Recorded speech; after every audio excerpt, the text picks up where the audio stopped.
Bonjour, dans la vidéo d'aujourd'hui, je vais traiter un sujet en rapport avec les jeunes. Il s'agit du mariage.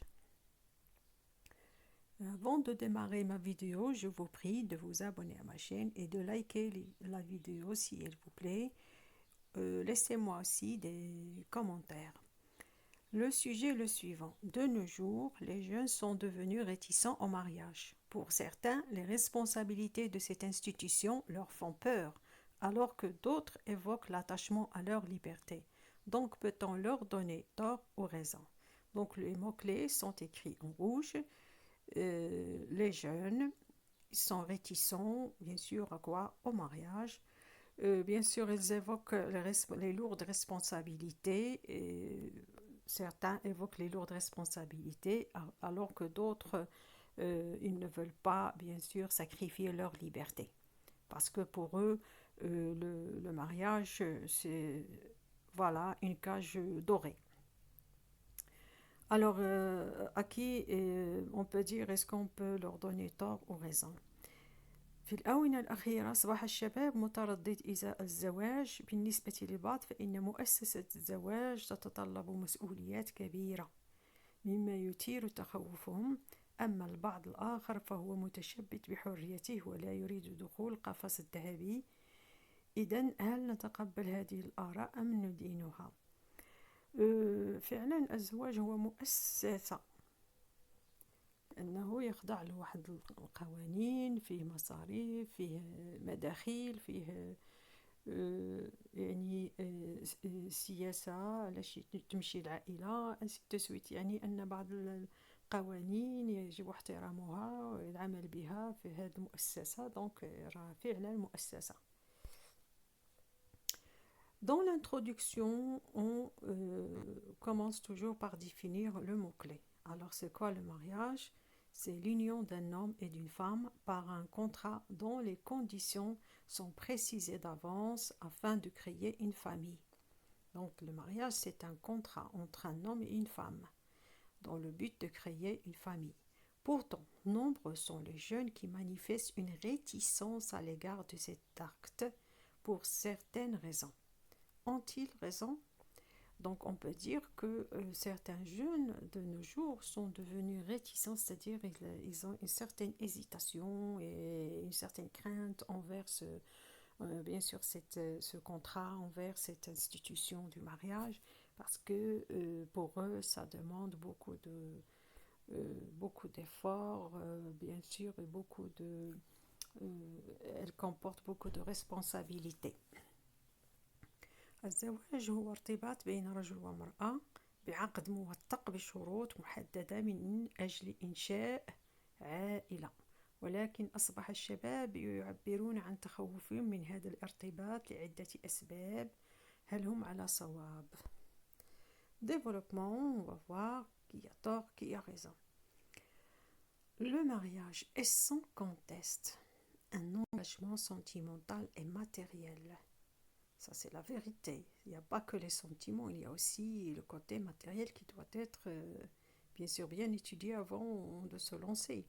En effet, il impose des responsabilités telles que subvenir aux différents besoins de la famille.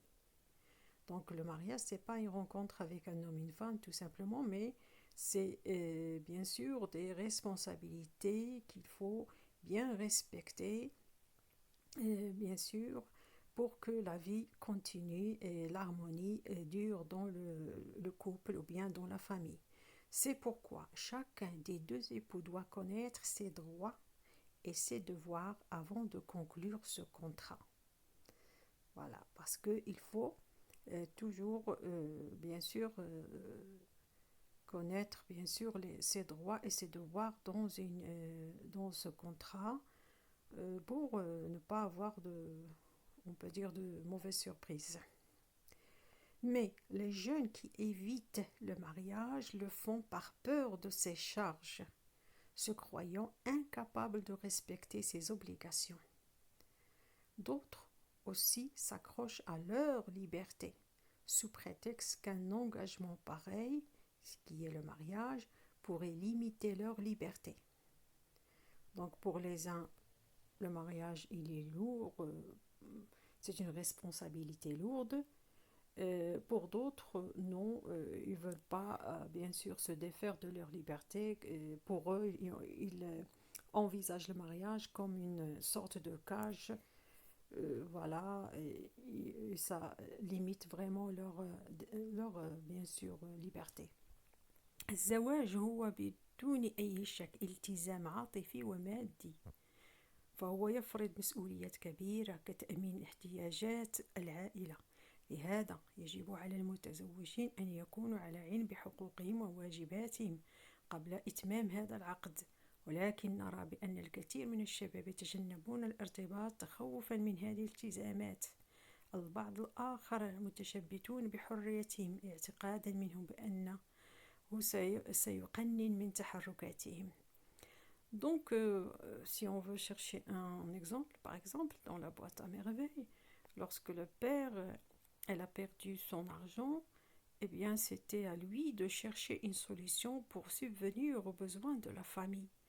Donc, il est allé travailler dans les environs de Fès, il a travaillé dur pendant tout un mois pour reconstituer son capital. Donc, vous voyez, c'est ça, un père de famille. C'est quelqu'un qui travaille dur pour que sa famille, pour subvenir aux besoins de sa famille. Conclusion. En guise de conclusion, il est vrai que les craintes des jeunes envers le mariage ne sont pas sans fondement, c'est-à-dire ils sont vrais, ces craintes et ces lourdes responsabilités, ils sont vrais. Et ils ont raison d'avoir peur. Car de nos jours, la cherté de la vie exige une solidarité matérielle et sentimentale entre les deux partenaires pour que cette union traverse les imprévus de la vie sans se dissoudre.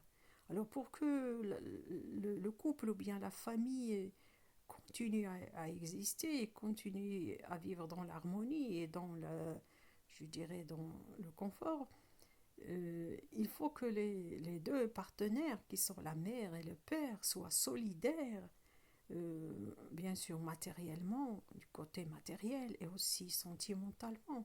C'est-à-dire côté argent et côté sentiment, ils doivent être solidaires, ils doivent être l'un et pour l'autre, il faut qu'il y ait une sorte d'entraide entre eux pour que la barque avance et qu'elle ne se brise pas à la première vague. Donc في الختام في الحقيقة مخاوف الشباب فيما يخص الزواج هي في محلها، لأن في أيامنا هذه غلاء الحياة يتطلب تضامن مادي وعاطفي بين الأزواج لكي يبقى الارتباط قائما أمام الظروف الغير متوقعة والتي يمكن أن تعصف بالعائلة. Voilà, ma vidéo touche à sa fin. Je vous dis à bientôt. N'oubliez pas de vous abonner, de liker la vidéo si elle vous plaît. Voilà, je vous salue. À la prochaine vidéo.